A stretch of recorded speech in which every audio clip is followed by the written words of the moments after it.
Like they promised, with this week we got a lot more patch notes from the changes, and I believe that more will come.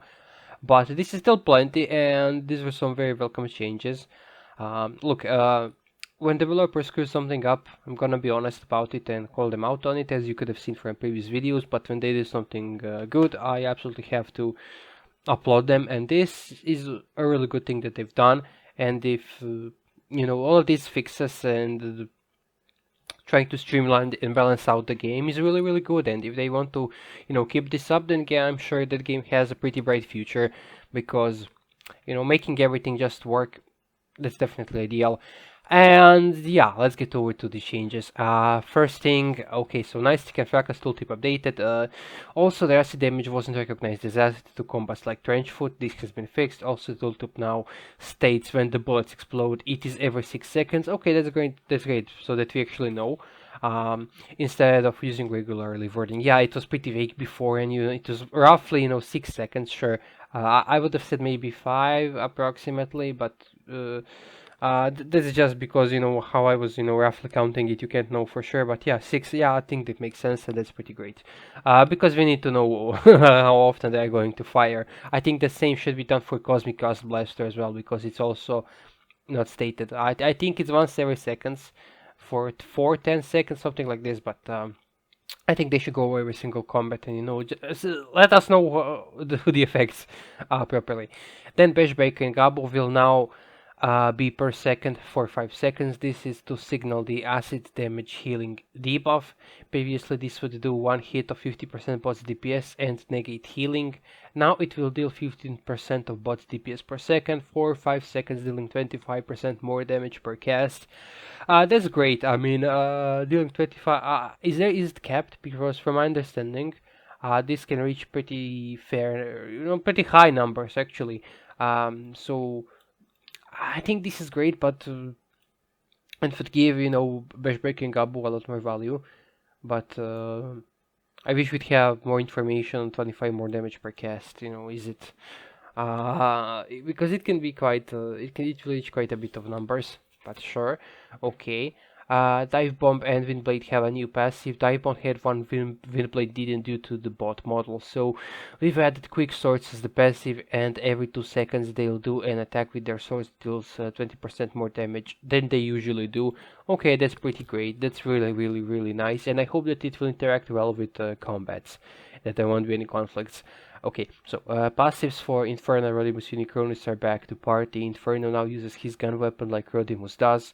Yeah, Inferno used the water effect because he's a fire truck and water effect made sense, but with both water being phased out, he's no longer they're back to being identical. Okay, I guess you could argue that it's a slight nerf, but it's just they have to remove water. It's Hasbro's orders, and yeah. But overall, okay, sure. Grapple and Dirtbag now do the stated damage when mine explodes, and their G1 has been fixed. Yeah, the G1 wasn't applying proper damage increase, so it was basically a dead core. But now, okay, that's great, that's great, that's great. We need this. Okay, fixes and fix. Okay.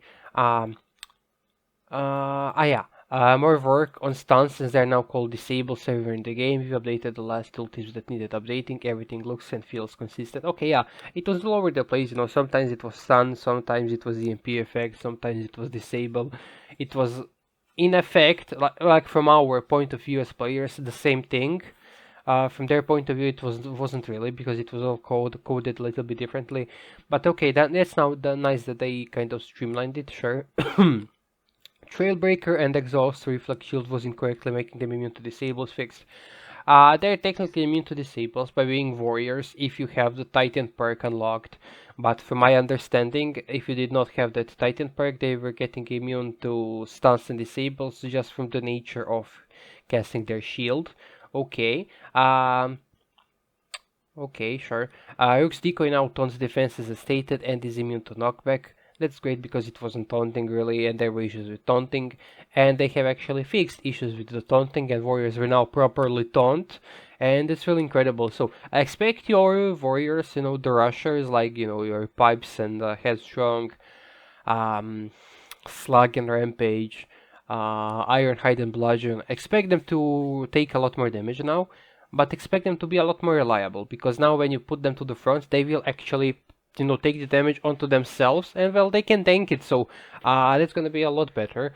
And I'm also curious to see it, for the front-loaded bases, especially for bots like Nosecone, who can, open up the path straight to HQ. I think it's gonna be incredible with their tanking. I'm very happy about this change because I had a lot of issues with this. Thanks for just not tanking quite properly, and this is really incredible. Battle booster overhaul. We clean up and reworked a bunch of boosters, so tooltips make more sense and damage is clearly displayed. No more approximately stuff or hidden behaviors. That's great, because we need to know such things. Green Kremzik now ticks 1 per second. Okay, great. Red Kremzik shows clear DPS, no more random damage. Okay, so from my understanding, it is going to tick, per second as well, since it's DPS damage per second. Okay.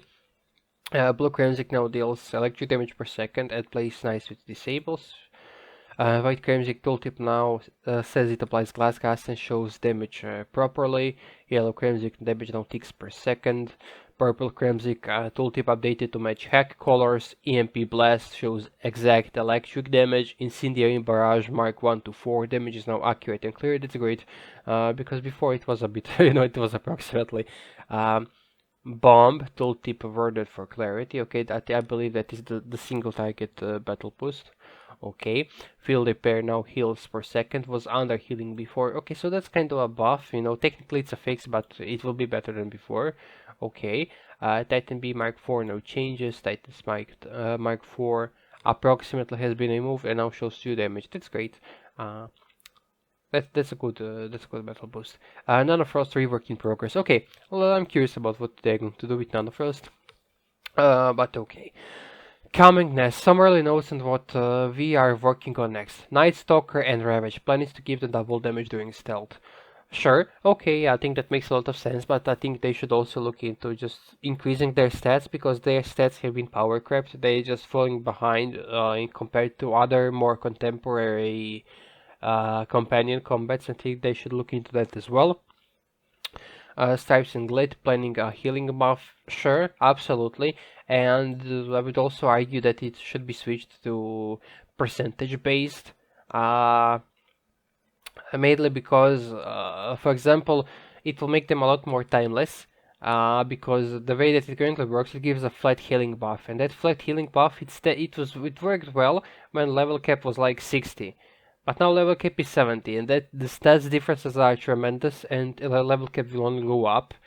So from that point, I think they should consider changing the healing to percentage based, so that it's always it's always uniform. It's always gonna be that much percentage of that bot's health per second. It should be quite a significant amount of healing, because you have to understand that if you use the stripes and glit, you are not using a whole combat. You're not using a gun or a weapon or a combat that can do a lot of damage or support, like SB Optimus Prime. Basically using a one combat to heal you. So I think it should give a pretty respectable amount of healing. Victory, Leo, and Tiger Chess will now work with more bots. That's great, because a lot of people were running away from them, from their batches, because they only work with Star Saber, and Star Saber is not up to everyone's taste, because he is just extremely expensive. Needs ability level 11 to really, be decent, and he needs his specific core, he needs so many things just to be okay. And that people didn't really like this, so yeah, if equipped to Star Saber and that source, they'll gain bonus health. Okay, they need all help they can get, absolutely. So this is a good change, and working with more bots is also really amazing. I would love to see how they plan to implement it. Flak and Cutter Maker, small damage boost incoming. That's great, actually. Because currently they are just used with Prima, and they're used sometimes because in the current metagame, especially with Beachcomber, demands that you use a lot of elemental damage combats like Nightstick and Fracas, Top Shot and Fire Line, of course Cosmic Arms Blaster to amplify it further. So Flak and Crater make a kind of fill out, so that damage boost is going to be very nice. Optimus Prime and Megatron working on ability optimizations. That's great, because currently the ability does not recall everyone. It does not recall bots that are casting ability. It also some for whatever reason I noticed lately when I was doing raids, my blue streak was not being summoned by Optimus. He was just ignoring it and doing his thing. So yeah, I think they should definitely they are the leaders. They are the poster boys for entire Transformers franchise, and I think they should be working as intended. Maybe get a little bit more of a punch to it because Ariel kinda does what they do, just better, and also is a warrior, so she's immune to stuns if you have Titan perks, etc. So she for example has a lot more benefits that they don't. So I think they should maybe give them a slight more, a bit more punch. Autobot, yes, and Mixmaster, we know they're falling behind in terms of cost versus damage, so we are reviewing both. Absolutely. If you want to keep the current cost, you need to give them like 50% more damage to make them viable, or you heavily decrease the cost. Uh, I think that they should kind of meet us in the middle, decrease the cost a little bit. Kind of maybe make him in line with Six Gun, or maybe a little bit better because it's 2025. But yeah, okay, this is good that they're finally aware of it. Um, that's nice. So and some more fixes I forgot to mention. Sludge and Staxus fixed inconsistencies with wall damage, tested multiple times with ability, and G1 after fixes and dealing stated amount of damage. Okay, so the damage to walls is fixed and it should be increased now, based on my understanding of this, and it's pretty okay because Sludge was used to open up the front-loaded bases. Like for example, if you watched my last video, the base 5, that's example of a front-loaded bases, and Sludge was used to open it up and then rush with Prime and Megatron or Ariel and Scylla to rush to the HQ and avoid all of the defenses and outposts. So okay, that's great. That will make them more useful because they kind of falling out as a bot. Hoist and crankcase healing fixed. Was slightly less than the tooltip, aligned with 1 second ticking. That's great. They needed healing. They needed a fix, absolutely. Hoist range fixed. 5-star range was shorter than 4-star.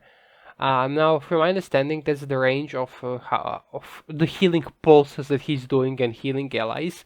Yes, it absolutely is great that it's finally fixed. And from my understanding, at ability level 11, it wasn't working quite correctly, so I'm not sure if this includes ability level 11, but it would be great if it does, because there were some changes, because ability level 11 gives them even more range. And before it wasn't working on the 5-star. I'm not sure if it worked on the 4-star, but it absolutely did not work on the 5-star, so it would be great to have more clarifications about is this uniform, and is it especially applying at ability level 11, because his whole ability level 11 is having a even greater pulsing range. So yeah, I think that should be clarified. And hope that they give us more info. And Sunstreak and Swindle have been adjusted, so they are no longer dealing approximate damage. So yeah, I guess they will now be dealing a clear damage that we can understand and expect, and that includes the G1. That's nice, and I'm curious how they will be after this, because currently they are underwhelming.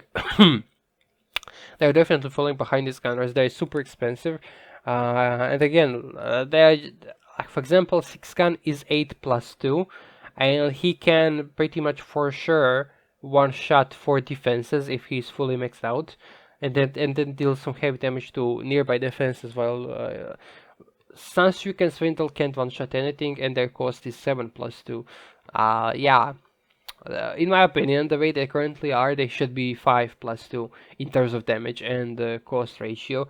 And they're also fire damage, and fire damage is heavily decreased currently in the metagame because everyone runs 2, often 3 fireproof cores. You can also check it from a previous video where I warred against Prime. It's just fireproof everywhere. So I think they should also, take a look at that. And yeah, that's a lot of positive changes. It's really great that they want to clean up the game, and it's mostly Dale's work. So huge shout out to Dale for doing it all. He's doing a lot of heavy lifting, and these changes really look amazing. But yeah, thank you everyone who stayed until the end of the video. I really appreciate it, and see you in the next one.